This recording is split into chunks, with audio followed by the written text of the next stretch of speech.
હવે આ જે અકસ્માત છે ને એ પેલો નથી, આની પેલાના 3-4 બનાવ એવા જે ગંભીર ગુના કે જેને જાનથી મારી નાખવાની કોશિશ કરી હોય, આ બધી વસ્તુનું મૂળ એક જ છે નશો. પાછળ જે કેફી પદાર્થ વેચવા માટેના જે અડ્ડા બનાવ્યા છે, ત્યાં કોઈ પણ વસ્તુ લેવા જવા માટેની જે તે વ્યક્તિ હોય નશામાં જ હોય છે. આ ડમ્પરનો ડ્રાઈવર પોતે નશામાં હતો, માલિકને ખબર નહોતી ને ડમ્પર લઈને નીકળી ગયો છે, બરોબર. જેના હિસાબે એને વીજળીના 3-4 પોલ અને કદાચ આ જીવતો વાયર હોત તો અહીંયા જે મંદિરની બાજુમાં નાના બાળકો 50 થી 100 બાળકો પ્રસાદી લેવા માટે પર ડે બેસે છે, અને જે તે પ્રસાદી વિતરણ કરવા વાળા આજ કોઈ આવ્યા નહોતા, અને પીજીવીસીએલ વાળાએ એનું જે રિપેરિંગ કામ ચાલુ હતું એના હિસાબે લાઇટે બંધ હતી. કદાચ આ બધી વસ્તુ ન થઈ હોત, નોરતા છે તો માતાજી ક્યાંક તો દયા રાખે ને. ત્યારે માતાજીની દયાથી કોઈ પણ પ્રકારની જાનહાની નથી થઈ, પણ એમાં કોઈ તંત્રનો સપોર્ટ નથી, એની ઘોર બેદરકારી છે. આ આંકડો બહુ મોટો હોત. વિસ્તારની અંદર 20 વર્ષ થયા સતત દારૂ, એક ટાઈમ એવો નથી કે ક્યારેય બંધ થયો. માણસો બદલે છે, અધિકારી બદલે છે. હું કોઈ ઉપર આક્ષેપ નથી કરતો. જે અમારી તકલીફ છે, જે અમારી પ્રોબ્લેમ છે, મીડિયા મારફત હું તો સીપી સાહેબને નિવેદન આપું છું અને અધિકારીને કહું છું કે તમારો વિસ્તાર છે, ક્યારેક તમે પેટ્રોલિંગ કરો, તમે થોડુંક ધ્યાન આપો, તમે જોવો.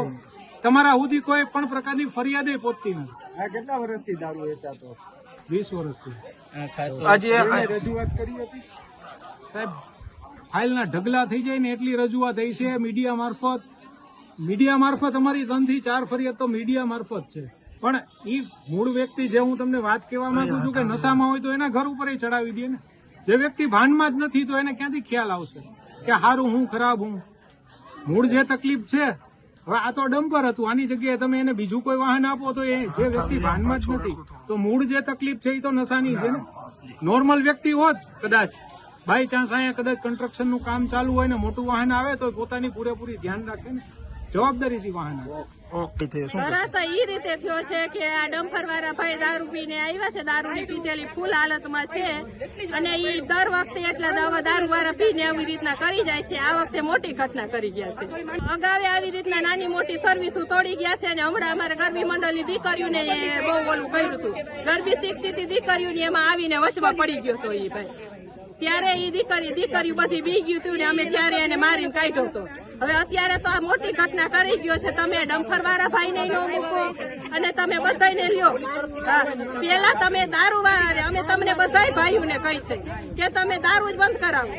જેટલા ધાર ઉપર છે ને અડા બધાને બંધ કરાવો, કુકડા સાફ કરાવો. હું તમને એમ કહું છું.